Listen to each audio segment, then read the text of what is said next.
Do it. Hi, my name is Dr. Susan Swam. I'm Executive Director of Now We See a Person Institute, and we have Emma Mackintosh, faculty at Now We See a Person Institute from Scotland, and David Abramovitch, also faculty and a Taos Associate. And we are here today to participate in a celebration of the 30th anniversary of the Taos Institute. And there are no words to describe how important the Taos Institute has been, both with my participation at the Houston Galveston Institute and the participation of the institute that I started in 2007, called Now I See a Person Institute. So briefly, Emma's just going to read something that kind of, I think, describes how our mission started, and then I'll talk a little bit from there. This is just an extract from The Diseasing of Mental Health by Harold Gulishan.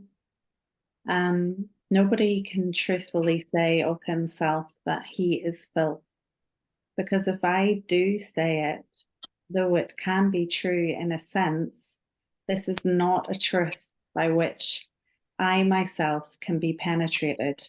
Otherwise, I should have to go mad or change myself. That was a quote from Wittgenstein. Mm-hmm. This claim was made consistent with the Wittgensteinian position that any reality that can be known is limited to a reality that can be only understood in terms of the language we have to describe it. It was further suggested that in the broad field referred to as mental health, we have contributed a language of description, thousands of words over the last century, most of which might be called deficiency language, in that they create a world of description that understands only through what is wrong, broken, absent, or insufficient.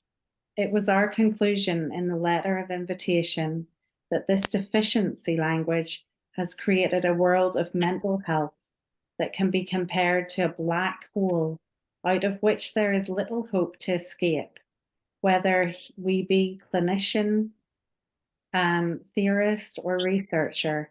In using the metaphor of the black hole, I am trying to capture the essence of a system of meaning whose forces are so strong that it is impossible to escape out of the system and into other realities. Would you like the next paragraph, or is that? I think this is perfect. So the reason for our madness in talking today about this invitation that Harry Gulishan invited colleagues from all over the world to a pre-conference for TMFT, or it was for AMFT. I'm not quite sure at this point in time. And it was in our hopes that we would really be able to do something to highlight how people are people, and they go through difficult times, and they can heal through difficult times. But with the onset of diagnosis that I think it's been going around since the 40s, or maybe earlier, I'm thinking more in the United States, is that, with the onset of all of these kind of foreign descriptions for someone. So I remember, when we were working with Carrie at this point in time, thinking about how these descriptions accidentally provided a black hole for people, that accidentally these descriptions, these diagnoses have grown past just being diagnoses, and now they're genetic. And so people who suffer and have symptoms from trauma, because we all believe that symptoms are caused from trauma and that symptoms are coping skills, not due to a broken brain syndrome or some type of biology, that what happens is that these false narratives are superimposed, And so regardless if people have been through rapes or through difficult childhoods or through severe bullying or through maybe one of their parents had disabilities, that it was a self-fulfilling prophecy for them that they are also going to have these type of disabilities whenever they go seek mental health services. And in the 80s, when I was getting my master's degree, there was a book called Psychotherapy, the Hazardous Cure. And what that described is that, and this was before, again, that people were seen to have chemical imbalances. So what that described is that people on a waiting list actually got better because that they had hope that they were going to be able to get rid of the pain that they were in. And so once they would go in and they would talk to a clinician, there was no way that they were not getting this deficiency language that Harry was talking about. And within this deficiency language is that for most of our clients that we see is that they have symptoms, whether symptoms that mirror DSM-3. Oh my gosh, I'm dating myself. DSM, we'll just put it DSM diagnoses. And, you know, like psychosis or suicidal ideation, or, you know, as we were recently talking to somebody, you know, about OCD and ADHD and all of these different diagnoses, if they're told that they will have these diagnoses for life and that these are things that they'll have to manage for the rest of their life. And one of our clients, I was talking to her last week, and she's actually not still our client, but our clients usually check in with us, you know, just to let us know and celebrate some of the things that are going on with them. And she was talking about that. She's in this wonderful relationship, and she was talking about how she was told by her therapist that she may never have a relationship, that she might, you know, kind of be her life would maybe be put on hold, and she was going to have to manage that the best way that she could. So in our opinion, although many people have diagnoses, that our clients learn to shed their diagnoses. And we've written about this in Mad in America and some other articles. And when people are able to shed these severe mental illness narratives, we're able to surpass and define themselves and identities that fit closer to them, that aren't foreign to them, then they have the type of healing from trauma is phenomenal. So they're able to go from maybe 30 times of being hospitalized into, you know, we never hear from them unless they're telling us how wonderful their lives are and they're going to college. But the prognosis for all of our clients was that they would have severe mental illness for the rest of their lives. So with this backdrop, we started Now I See a Person Institute in 2007, and we named it Now I See a Person Institute because after one of the students that I was teaching at a university, and she had come in talking about that she quote unquote hated her client. And when we talked about this in this class, we talked about what happens when we don't like our clients. A lot of times it has something to do, or I feel all the time it has something to do with us, that somehow we're doing what Tom Anderson used to talk about. It was we're putting prejudice upon people. And that prejudice could be, you know, that we don't think they're doing the right thing. They aren't doing what we might want them to do. They have lives that are different to us. So it's hard to understand the pain and the suffering that they're going through. And so she came back in the next session and she said, the client that I hated is now my most beloved client. And Chris Kinnaman and I wrote an article on this many years ago called The Poetics of Supervision. But in that, she talked about that for the first time in 10 sessions, she left outside the door the treatment plan, what other therapists had told her, because she was in an agency where there were quote unquote chronic clients, and what the treatment plan was, and what the notes were, and what all of that information. And she said she walked in with an open heart, and before her she saw a person.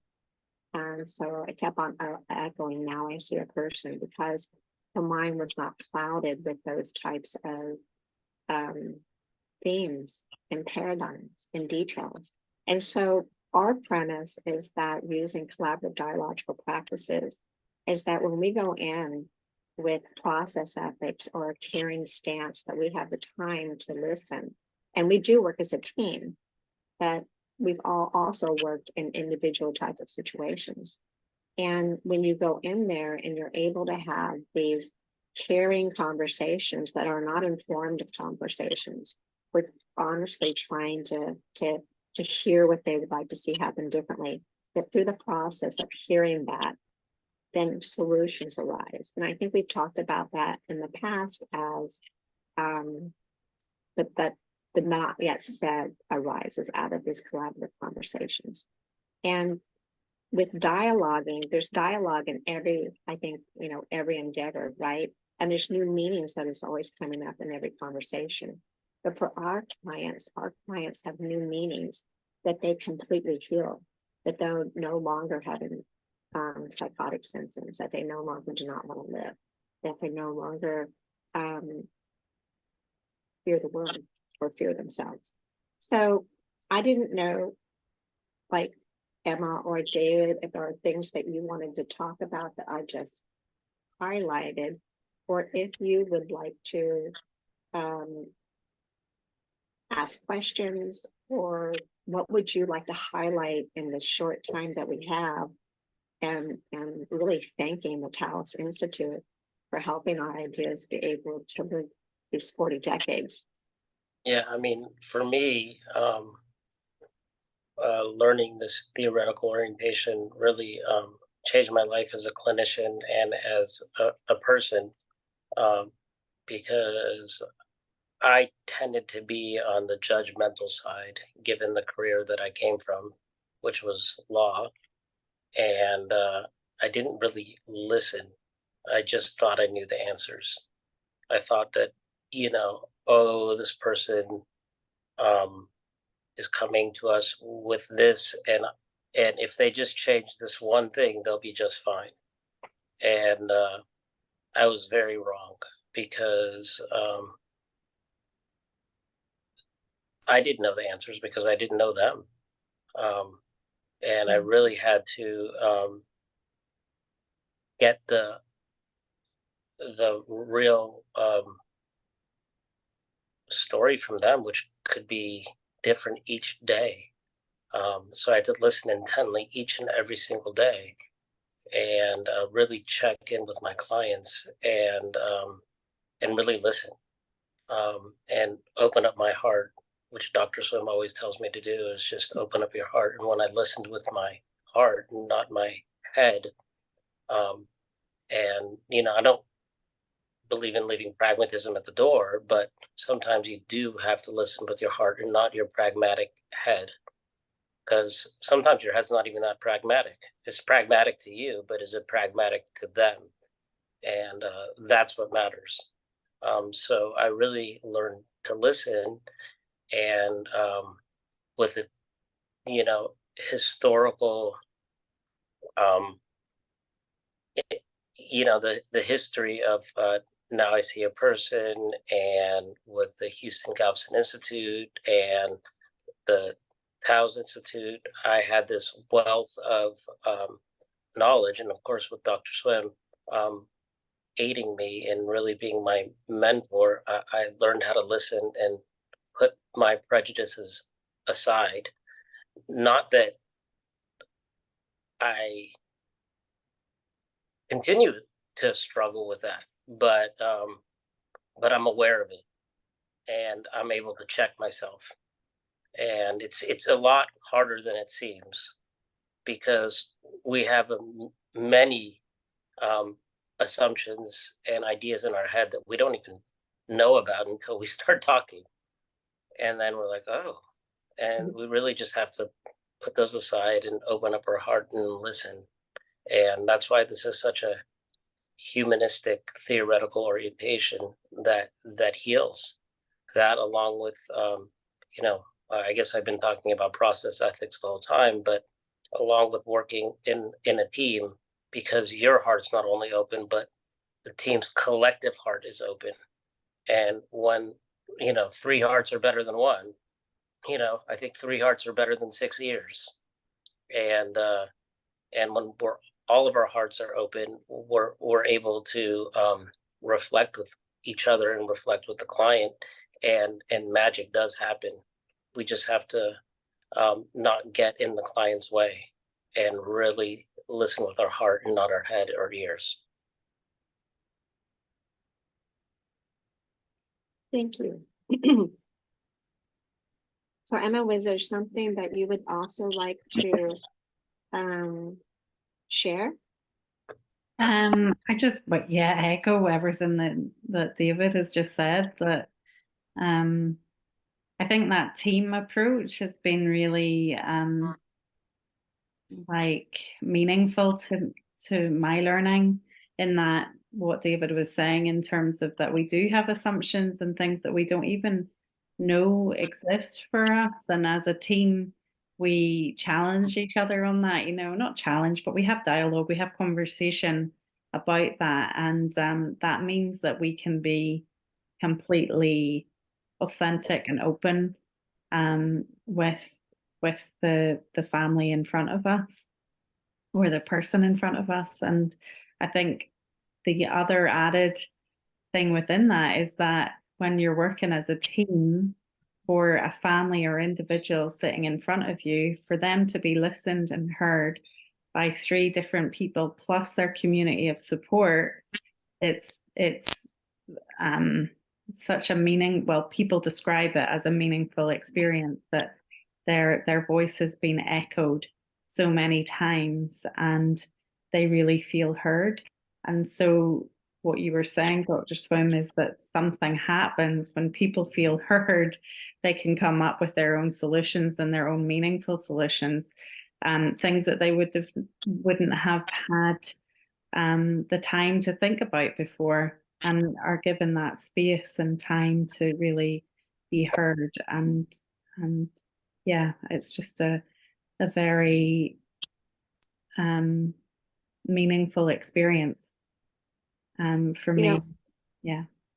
and I'm just noticing, you know, what you both are talking about, I think is such a sense of humility of being with clients, such a sense of not knowing being with clients, such a sense of creating, hopefully co-creating collective spaces where people feel safe. And I guess includes all of us. It's such a human to human type of interaction.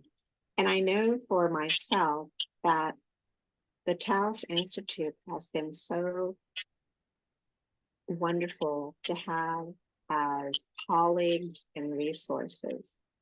Being able to share our work with like-minded thinkers throughout the 40 years that I've been doing this. I don't think the Taos Institute was around for that period of time, but for me, it seems like it's been that long.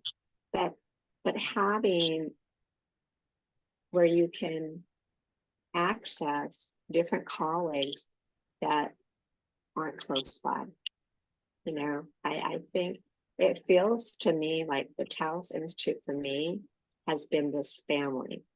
And I know that without the Taos Institute, that I would have never opened up Now I See a Person Institute. There's just no way. I mean, like the Taos Institute has given us the certainty of having safety as well.